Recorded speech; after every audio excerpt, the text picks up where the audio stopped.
오늘은 드디어 사사기를 마치는 날입니다. 오늘 사사기를 마치고 나서 룻기를 좀 깊이 있게 한번 다루어 보겠습니다.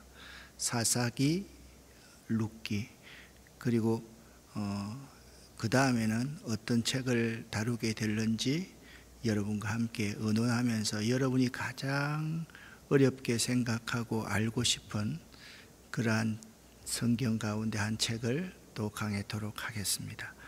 오늘 사사기 마지막 날입니다. 이 도표를 여러분이 이제는 머릿속에 그릴 수 있을 것입니다. 1장부터 3장 6절까지는 사사시대의 계관에 대해서 말을 하고 있습니다. 3장 7절부터 16장까지는 여러 사사들의 이야기를 다루고 있습니다. 잘 아는 사사는 드보라, 기드온, 그리고 삼손, 이러한 사사들입니다.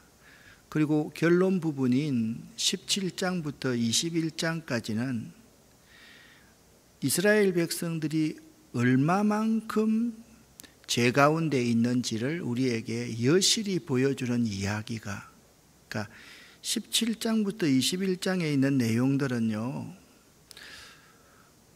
상식적으로는 이해가 안 되는 이야기들이 기록되어져 있습니다. 우리 상식으로는 어떻게 이런 일이 일어날 수 있을까? 오늘도 마지막 21장 1절부터 23절까지에도 이해가 안 되는 이야기들이 기록되어져 있습니다. 그리고 마지막 결론부에 이르고 있다. 자, 17장부터 21장까지는 부록처럼 딸려 있었지만 사사시대에 있었던 사건 중에서 그 시대의 정신과 영적 상태를 상징적으로 보여주는 대표적인 사건들 한 5가지 정도가 기록되어져 있습니다.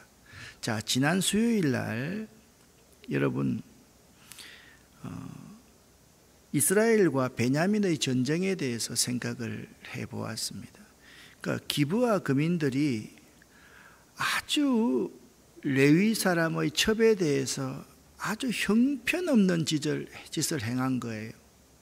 그런데 베냐민 지파가 자기 영역 안에 있는 자기 사람이라고 해서 그걸 옹호하고 들었는데 싸움을 베냐민 지파 하나하고 이스라엘의 11지파가 싸워 전쟁을 했는데요, 처음 두 번은 베냐민 지파가 이겼습니다.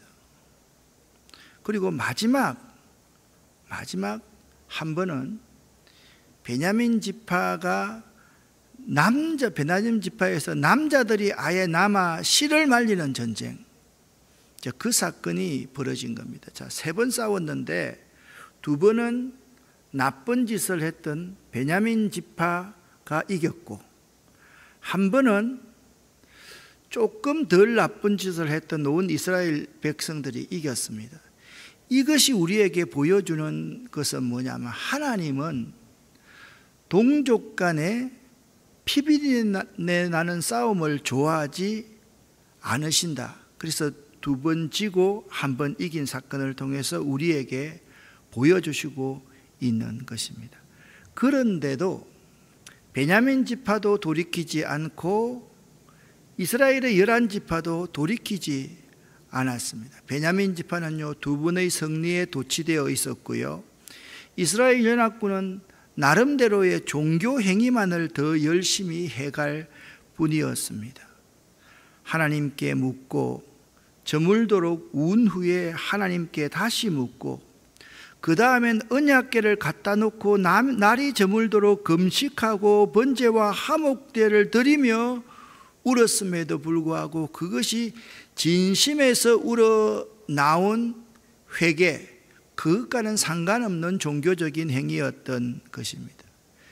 가장 먼저가 무엇이냐? 하나님이 요구하시고 기뻐하시는 삶을 살아가는 것이 가장 먼저입니다. 그런데 이 먼저를 무시하고 종교적 행위로만 하나님을 대신하여서는 안 되는 것입니다. 오늘날 우리들의 삶도 이스라엘 백성들과 참 유사하다, 그런 생각을 하게 됩니다. 하나님이 정말 원하시는 것은 사랑으로 행하는 것, 화평을 유지하도록 힘쓰는 것, 이것이 하나님이 기뻐하시는 것인데, 지난주도 말씀을 드렸지만 지금 러시아와 우크라이나의 전쟁 같은 전쟁을 가만히 보면 성자 없는 전쟁입니다. 이긴다 한들 그 백성 가운데 죽은 사람은 어떻게 책임질 겁니까? 또 진다 한들 또 누가 진정으로 진 것이고 누가 진정 이긴 것입니까? 많은 사람들이 패자만 남길 전쟁을 하면서도 내가 이겼다, 내가 졌다, 그런 생각을 한다라는 거죠. 드디어 이스라엘의 연합군이 이 감정적으로 그냥 북받쳐 있다가, 가만히 보십시오. 11지파가 갑자기 여인의 시신 가운데 한 부분을 받았습니다. 그러니까 얼마나 충격적이겠어요. 레위 사람이 자기의 첩이 그렇게 형편없는 짓을 당했다는 사실을 구하기 위해서 그 첩의 몸을 다 찢어서 11지파에 보냈던 거예요. 감정이 격분하게 되었죠. 그래서 전쟁을 했습니다. 전쟁이 딱 끝나고 보니까 한 가지 문제가 생겼습니다. 20장 8절에 보면 이제부터 누구든지 베냐민 지파 남자에게 자기 딸을 시집 보내지 말자라고 이스라엘 백성들이 맹세한 거예요. 전쟁을 하면서. 그리고 전쟁해서 베냐민 지파 사람들을 죽이되 남자들을 거의 다 죽이게 되었습니다. 그런데 3절 말씀을 보니까 이스라엘의 11지파 가운데 사람들이 여호와여, 어찌하여 이스라엘 안에서 이런 끔찍한 일이 일어났습니까? 왜 이스라엘의 한 지파가 없어지게 되었습니까? 여러분 가만히 한번 보십시오. 이 전쟁을 다시 한번 따져보십시다. 베냐민 지파의 남자가 600명밖에 남지 않았습니다. 이 멸절 위기에 놓인 베냐민 지파를 위해서 이스라엘의 나머지 지파들이 모여서 방책을 언론합니다. 그런데 그 방책을 언론한 이유가 뭐냐면, 첫 번째, 하나님과 맹세했기 때문에 우리는 어떤 경우라도 우리의 딸들을 베냐민 지파에게 주지 않겠습니다 라고 맹세했기 때문에 그 맹세를 지키기 위해서 이들이 방책을 세운 것입니다. 그런데 가만히 한번 생각을 한번 해보세요. 맹세가 중요합니까? 자기 형제를 살육하는 것이 더 중요합니까? 가만히 그런 맹세 정도는 하나님 앞에서, 하나님 그때 우리가 감정이 너무 상해서 너무 격분해서 우리가 그럴 수밖에 없었습니다 하고 하나님 앞에 회개하면 될 터인데, 이들은 회개할 생각을 전혀 안 하고 자기 마음대로 방책을 세우게 되는데요. 제일 먼저는 이런 행동을 합니다. 종교적인 행동. 저는 17장부터 21장까지를 보면서 이렇게 비이성적인 행동을 할 수 있을까? 보십시오.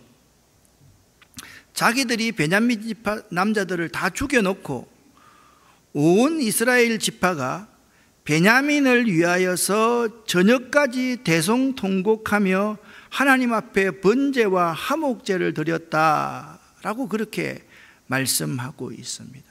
이게 회개입니까, 여러분? 이게 믿음입니까? 아니지 않습니까? 단순한 종교 행위에 불과하지 않습니까? 그리고서 그들은 책임을요, 자기들끼리 전쟁해놓고 자기들이 나쁜 짓을 해놓고 책임을 은근히 하나님께 돌리고 있습니다. 같이 한번 3절을 읽어보겠습니다. 함께 읽습니다. 그들이 말했습니다. 여호와여, 이스라엘의 하나님이시여, 어찌하여 이스라엘 안에서 이런 끔찍한 일이 일어났습니까? 왜 이스라엘의 한 지파가 없어지게 되었습니까? 왜 없어지게 되었습니까? 자기들 때문에 없어지게 된 거잖아요.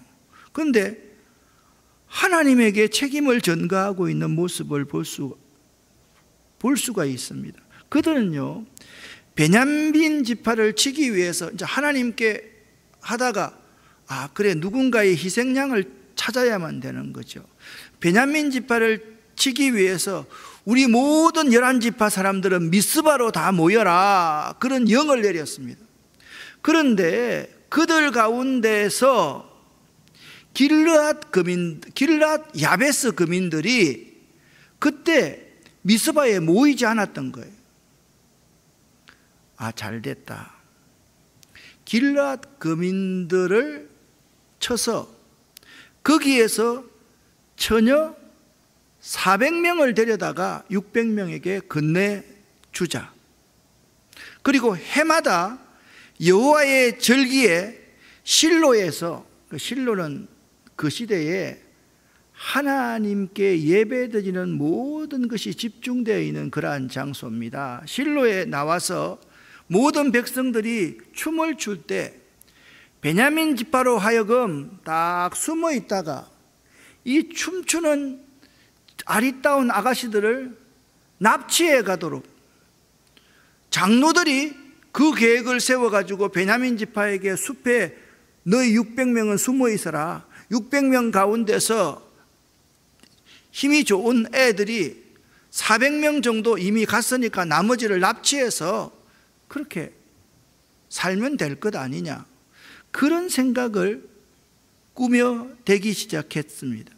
그러니까 모여서 문제를 해결하겠다고 하는 그들의 행위는 하나님 뜻과는 전혀 상관없는, 말씀드렸듯이 자기들의 맹세를 지키기 위해서 모든 불의와 악행들이 하나님의 이름으로 서슴없이 자행되고 그것이 눈 감아지고 있고 합리화되고 있는 상황인 것입니다. 자, 이것을 오늘 성경 20절부터 23절을 여기도 인용하고 다음에도 인용하게 될 터인데요, 여러분과 제가 이 어처구니 없는 사건을 한번 함께 읽어보시기를 바랍니다. 20절부터 23절을 함께 읽어보겠습니다. 이스라엘 장로들이 베냐민 사람들에게 말했습니다. 당신들은 가서 포도밭에 숨어 있으시오.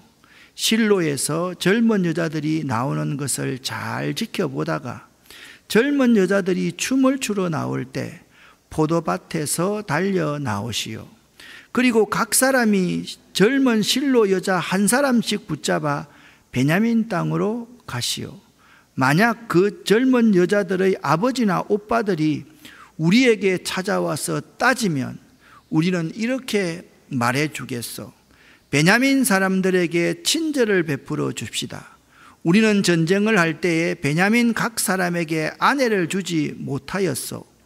여러분 스스로가 베냐민 사람들에게 딸을 준 것이 아니요, 그러므로 여러분은 죄가 없소. 베냐민 사람들은 장로들이 말한 대로 했습니다. 젊은 여자들이 춤을 추고 있을 때 베냐민 사람들은 각자 여자 한 명씩을 붙잡아 데리고 가서 결혼했습니다.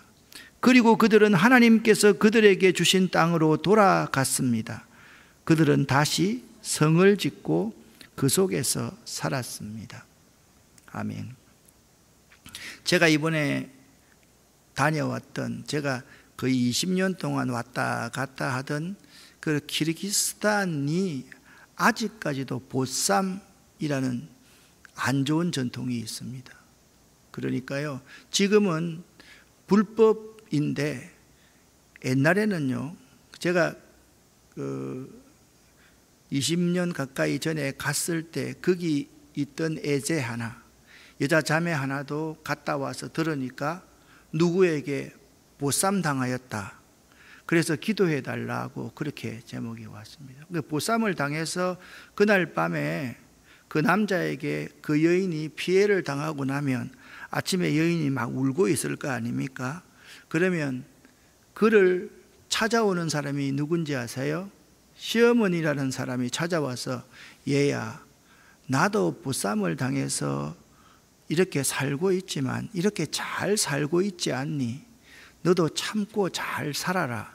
그렇게 위로를 한다는 거예요. 그러니까 지금 그러한 것을 누가 시키고 있습니까? 이스라엘 장로들이 그걸 그대로 기획해서 시키고 있고, 그 여자애의 아버지와 오빠들이 분통이 터져서 이렇게 오면, 여러분, 우리는 모여서 맹세했지 않습니까? 우리 딸들을 베냐민 지파에게 주지 않기로 맹세했지 않습니까? 그러니 이번 한 번만 베냐민 지파에게 좀 잘해 줍시다. 잘해줘야 될 것 아니요. 그래야지 우리 없어질 한 지파를 다시 되살릴 것 아니요. 그렇게 우리 장로들이 여러분의 나쁜 짓을 변호해 주겠소. 그렇게 말을 하고 있다라는 거죠. 여러분 같으면 이런 상황이 이해가 되십니까? 이게 바로 사사시대의 모습이었다. 사사시대는 이런 시대였다는 것을 사사기 21장에서 우리에게 설명해 주고 있는 것입니다. 이들은요, 하나님의 뜻을 따르는 것이 아니라 자기의 기분과 자기의 정열 생각에 따라서 단지 그들의 종교행위, 그들이 맹세했던 그 맹세를 지키고자 하여서 이런 인간적인 생각을 앞세워서 행하고 있다라는 거죠. 그러면 이들만이 그렇겠느냐? 우리는 한번 우리 자신의 현재 모습을 한번 되돌아볼 수 있어야만 되겠다. 우리들 가운데도 목사인 저부터 믿음이라고 잘 포장하여서 자신의 신앙을 합리화하는 사람들이 너무 많음을 봅니다. 예를 한번 들어보십시다. 하나님을 위해서 잘 살기 위해서 돈 벌어야 할 때는 돈 벌어야 할 거 아니냐? 그러니 나중에 하나님 잘 믿고 하나님 영광을 위해서 살면 되지. 맞아요? 틀려요? 맞다는 말씀이죠. 이런 게 참 많잖아요. 내가 젊을 때는 돈 벌어야 되니까 조금 교회 좀 안 다니고 있다가 나중에 그렇게 하지 뭐. 이런 식의 생각을 할 때가 우리 가운데 굉장히 많다라는 거. 이런 것은 하나님도 이해해 주실 거야. 그런 부분이 우리가 굉장히 많다라는 거죠. 그래서 이런 사람의 모습을 어떻게 정의할 수 있는가 하면 인생에서 해결책을 찾으려고 발버둥치는 사람들이다. 그렇게 정의해 볼 수가 있습니다. 문제가 있으면 그 문제의 해결자 되시는 하나님께 먼저 묻고 나중에 묻는 게 아닙니다. 먼저 묻고 하나님의 뜻 가운데 그 문제 해결책을 찾아야만 될 것인데, 그렇게 하지 않고 우리 인생에서 해결책을 찾으려고 하고 또 그 해결책을 찾기 위해서 더 죄를 짓고 그 죄를 짓기 위해서 또 짓고 나서 또 그 사건을 합리화하고 다른 사람에게 책임을 전가하는 그런 부분들이 우리 가운데 얼마나 많이 있느냐라는 것입니다. 하나님, 부모님도 중요한 것 아닙니까? 라고 우리는 얼마든지 이야기할 수 있습니다. 여러분, 이게 여기 한번 한번 살펴보십시오. 그런데 제가 오늘 이 성경을 해석하면서 발견한 겁니다. 온 이스라엘이 죄 가운데 타락한 시대에 가장 큰 고통을 당하는 자가 여인들이었다라는 사실입니다. 보십시오. 레위인의 첩도 그러했었고, 오늘 수많은 여인들이 보쌈당해서 수욕을 당합니다. 자기가 결혼하고 싶은 사람과 결혼하는 것이 아니에요. 그리고 자기가 결혼하기 싫더라도 나이가 되어서 부모의 허락하에 하에, 오라버니의 허락하에 결혼하는 것이 아니라 그냥 실로에서 하나님께 예배드리고 찬양하다가 붙들려 가서 그렇게 수욕을 당하는 것이 여인들이라는 사실입니다. 그 시대에 가장 힘없고 이름 없는 여인들이 그 시대의 악함을 온몸으로 받아내어야 했던 시대, 그 시대가 사사시대였다라는 것입니다. 오늘날 여러분, 남성이든 여성이든 인권이 유린되고 약자가 배려함을 받지 못하고 강한 자, 힘 있는 자, 많이 배운 사람들, 능력 있는 자가 모든 것을 주도해 나가는 시대가 이러한 진정한 왕이 없는 시대, 자기 소견의 옳은 대로 행하는 시대일 수가 있는 것입니다. 여러분과 저는 나 근처에 있는 이러한 약자들에 대한 배려함이 있는지를 한번 생각해 볼 수 있어야만 되겠습니다. 여러분, 오늘 본문 말씀을 잘 한번 보시기를 바랍니다. 17장부터 21장까지의 모든 내용입니다. 문제를 해결하기 위해서 이스라엘 백성들이 모여서 한 일들이 무엇입니까? 능력을 당한 한 여인을 보고 모여서 그들이 한 일은 그 죄악을 바로잡기보다는 오히려 더 많은 여인들에게 죄악을 저지르고 있는 모습을 볼 수가 있습니다. 능력장한 여인이 있습니다. 이 여인의 문제를 때문에 분노했습니다. 그래서 베냐민과 전쟁했습니다. 베냐민과 전쟁하고 나서 불량배들과 똑같은 행위들을 그들 스스로가 하고 있더라는 겁니다. 그게 사사시대이고 그것이 하나님 없이 나 혼자의 힘으로 살아가는 시대의 특징이더라. 그렇게 오늘 성경은 우리에게 증언하고 있는 것입니다. 한 여자를 위에서 들고 일어섰는데 다른 여인들을 납치 폭행합니다. 결국 그들은 기브아의 불량배들과 다름이 없는 더 엄청난 행동을 합리화시키면서 하고 있는 사람들인 겁니다. 우리가 이슬람 사람들에 대해서 매우 부정적인 견해를 많이 가지고 있습니다. 저 이슬람 사람들 말입니다. 우리 믿는 선교사들을 그냥 목 베어버리고 죽여버리고 한다고 그렇게 비판을 많이 합니다. 물론 그것이 좋은 행위가 결코 아니지요. 그런데 우리 중세시대의 우리들의 모습을 한번 보시기를 바랍니다. 십자군 전쟁, 십자가를 딱 앞에 걸고 전쟁을 했습니다. 십자군 전쟁을 한다라고 들어갔던 기독교의 병사들이 이슬람 사람들에게 행했던 그 잔인한 짓들을 여러분 한번 읽어보셨습니까? 믿는 사람으로서는 도무지 할 수 없는 일을 해놓고서는 그들은 하나님의 이름으로 십자가를 앞에 세우고 그런 행위를 했던 것입니다. 정말 우리들이 양심 있는 선교를 한다라고 한다면 이슬람 사람들에게 그때 우리의 선배, 신앙의 선배들이 행했던 그 행위에 대해서 정말 참회하고 회개하는 자세로 그들이 우리에게 가해해 올 때 우리는 그때 지금 내가 당하는 이 피해보다 훨씬 더한 가해자였습니다 라는 고백을 우리들이 하면서 이슬람 지역의 선교를 할 수 있어야만 될 것입니다. 여러분, 그들은 기브아의 불량배들과 마찬가지로 행동하고 있었다. 다만 겉으로는요, 우리가 무슨 기브아의 불량배들과 같습니까? 그들은 남색을 하고 남자들과 성행위를 하려고 하고 남자들을 안 내어주니까 그 여인들을 어쩔 수 없이 그렇게 했는데요, 그렇게 말하지 않았을 겁니다. 그런데 그들은요, 여호와의 이름으로 전쟁하면서 맹세한 것, 또 한 지파를 살리기 위해서 그럴듯한 명분을 내세울 겁니다. 아니, 이스라엘의 12지파, 하나님이 세워주신 이 12지파 중에 한 지파가 없어지지 않습니까? 그걸 세우기 위해서 그런 행위를 했는데 그것이 무엇이 나쁩니까?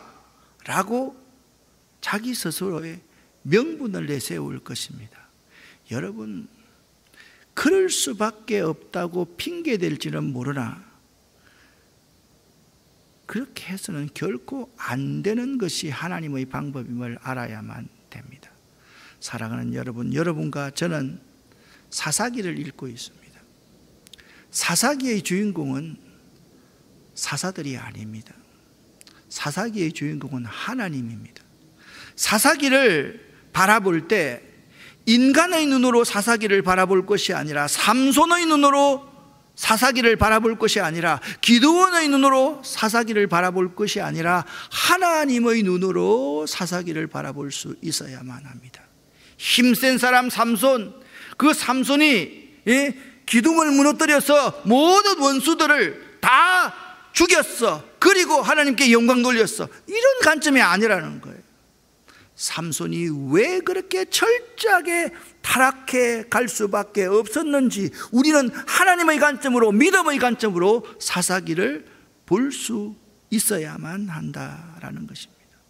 문제가 있는데 그 문제의 원인을 밝히고 그 문제를 직접적으로 알지 못하고 잘못된 해결책을 가지고 그 문제를 풀어가려고 했던 시대가 사사시대였던 것입니다. 그러니까 이들이 자기 눈에 좋은 대로, 자기 생각대로, 그것을 자기 소견의 옳은 대로 행하였다. 그렇게 사사기는 말씀하고 있습니다. 특별히 오늘 성경 말씀 가운데 충격적인 것은 장로들의 행위입니다. 다시 한번 이 본문 말씀을 여러분 보십시오. 이스라엘 장로들이 베냐민 사람에게, 자, 지금부터 보쌈 시작합니다. 여자 누가 빨리 보쌈에 가서 성폭행을 할지 여러분들이 포도밭에 숨어 있으십시오. 젊은 여자들 중에서 여러분이 이쁘게 보이는 마음에 드는 한 사람 데리고 가시오. 그리고 그 아버지와 오빠들이 항해로 나오면 우리가 그들을 달래겠소. 그러면서 이렇게 말을 합니다. 우리 스스로 우리 딸을 베냐민 사람에게 준 것이 아닙니다. 우리는 맹세를 어기지 않았습니다. 그러므로 여러분들은 죄가 없어요.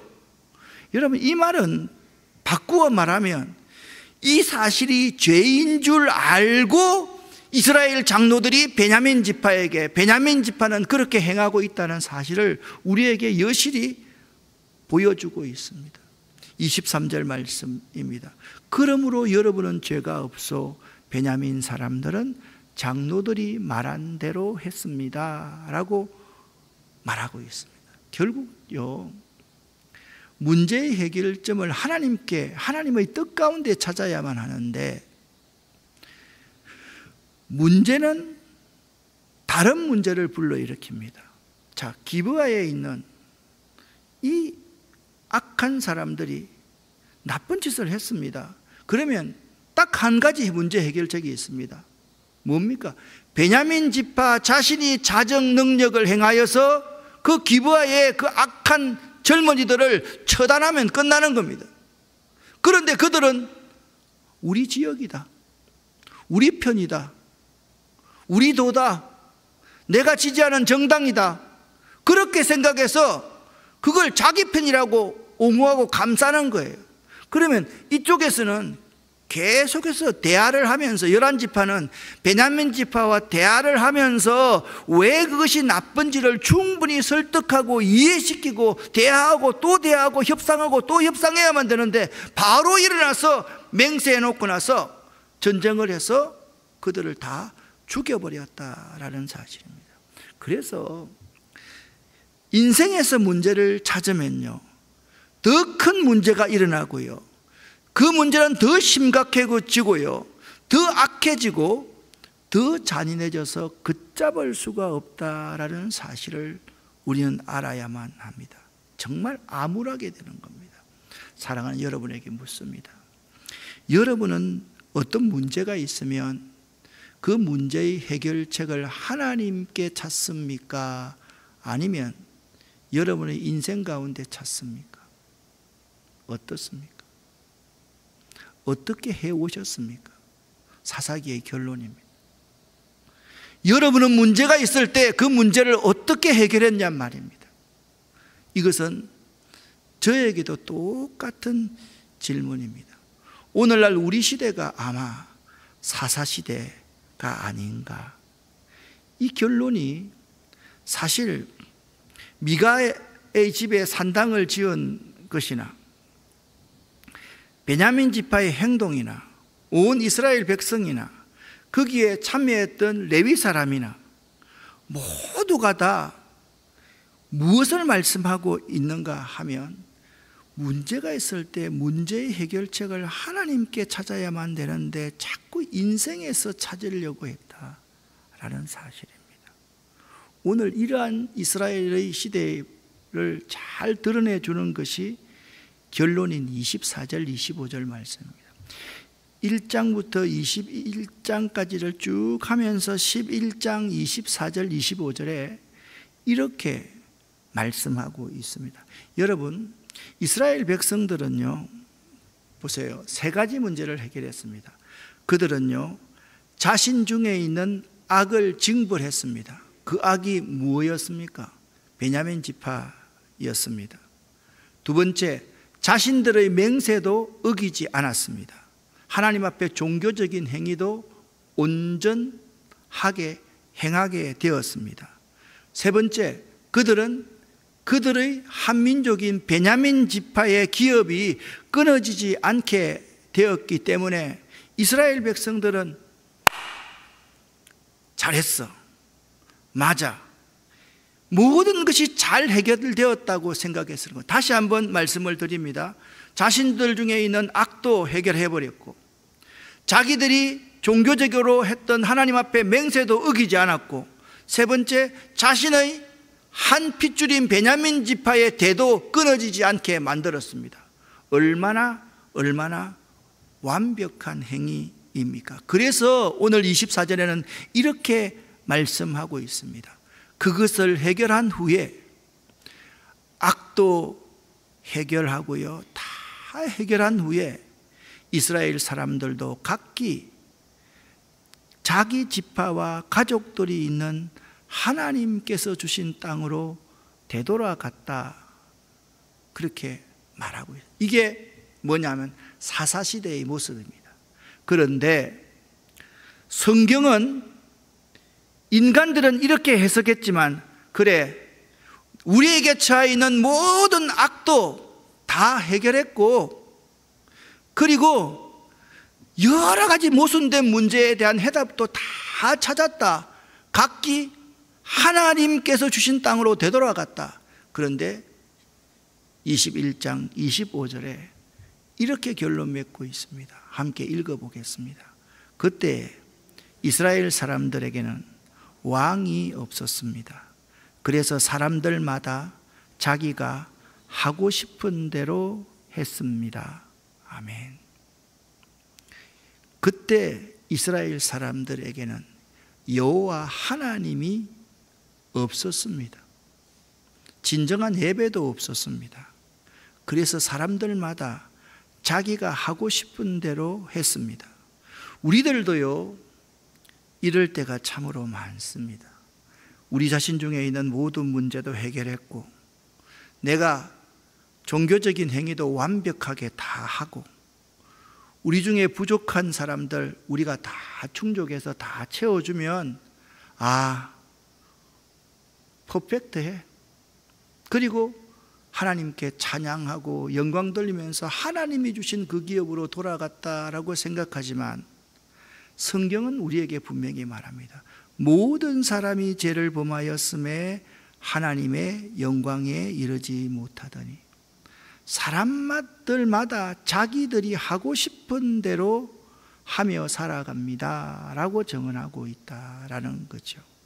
성경은요, 그들의 모든 처사가 하나님과 상관없는, 하나님의 말씀과 상관없는 자기 마음대로 행한 것이라고 결론 맺고 있습니다.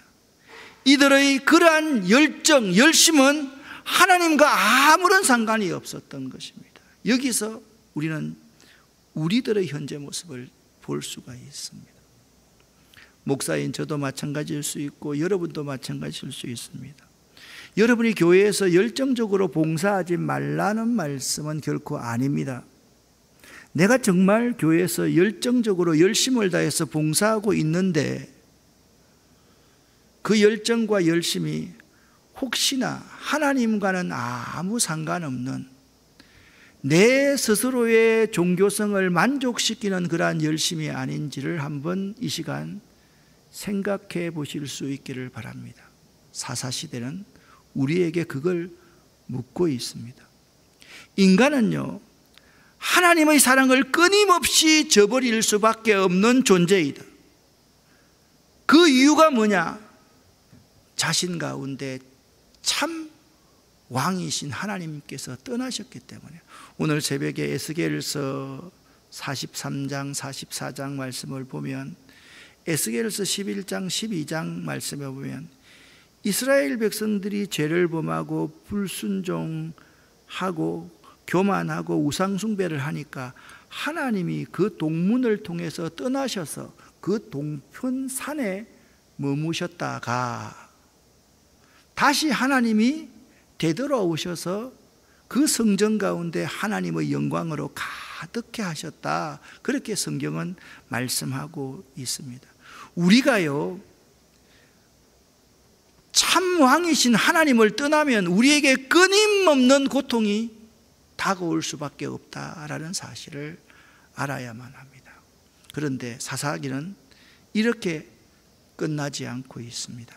그럼에도 불구하고 하나님께서는 끊임없이 그 죄인인 이스라엘을 찾아오시고 우리들을 찾아오셔서 말씀해 주시고 은혜를 베푸시는 신실한 사랑의 하나님이십니다. 믿으시기를 예수 이름으로 간절히 축원합니다. 사사기에 나오는 레위인들도 기브와 거민들도 이스라엘의 온 지파도 그리고 베냐민 사람들도 장로들도 모두 다가 자기 소견에 옳은 대로만 행하고 있었던 시대, 그 시대가 오늘 우리가 살고 있는 이 시대일 수 있습니다. 그러면 사사기를 마치면서 어떻게 하면 이 시대를 이겨나갈 수 있을까? 우리는 딱 한 가지만을 사사기를 끝마치면서 기억을 해야 됩니다. 따라합시다. 기브아를 잘 기억하자. 여러분, 오늘 우리 시대의 모습을 가만히 보면 동성애가 합리화되고 다 각자가 하나님이 주신 생육하고 번성하는 모든 문제에 대해서 관심이 없고 자기만을 위해서 살아가는 이 시대, 이 시대의 모습이 기브아의 거민들이 폭행을 하는 그 시대의 모습이기 때문에 그것만 잘 기억하면 내가 그렇게 행하지 않아야 되겠구나, 그런 짓을 하면 안 되겠구나, 그러한 일은 없을 터인데 자꾸만 우리는 우리 자신을 합리화시키고 우리 자신의 행위를 정당화시키고 우리 자신이 행하고 있는 모든 것을 다른 사람에게, 하나님께, 다른 사람에게 전가시키면서 종교적 행위를 해나가다가 보면 기브아의 사건을 잊어버리기가 참 쉽다라는 겁니다. 기브아는 뭡니까? 내 가장 옆에서 내가 가장 친한 사람, 내 편이라고 생각하는 사람, 어떠한 죄를 지어도 내가 감싸주고 싶은 그러한 사람들이 기브아 거민이다라는 사실을 알아야만 하는 것입니다. 여러분과 제가 기브아를 잘 기억해서 하나님을 진정한 나의 사사로 모시고 살 수 있으시기를 예수 이름으로 간절히 축원합니다. 기도하겠습니다. 살아계신 하나님 아버지여, 사사기를 끝맺으면서 참 마음이 무겁습니다.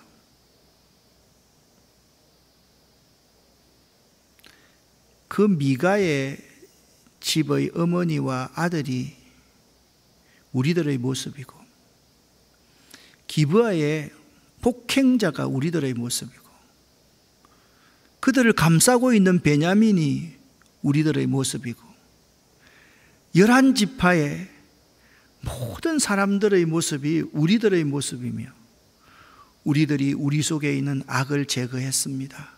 하나님 앞에 내 종교적인 행위를 합리화시키고, 그리고 우리 가운데 있는 형제 자매들이 내 편이기 때문에 그들을 위해서 어떤 짓도 해야만 됩니다. 그것이 신앙생활인 줄 알았습니다. 그러나 하나님은 우리에게, 너희에게 진정한 왕이 없다, 진정한 사사가 없다 책망하셨습니다. 하나님 맞습니다. 이제부터 그렇게 살았으나 지금부터는 하나님을 진정한 나의 구원자, 나의 주인으로 모시고 살아가기를 원합니다.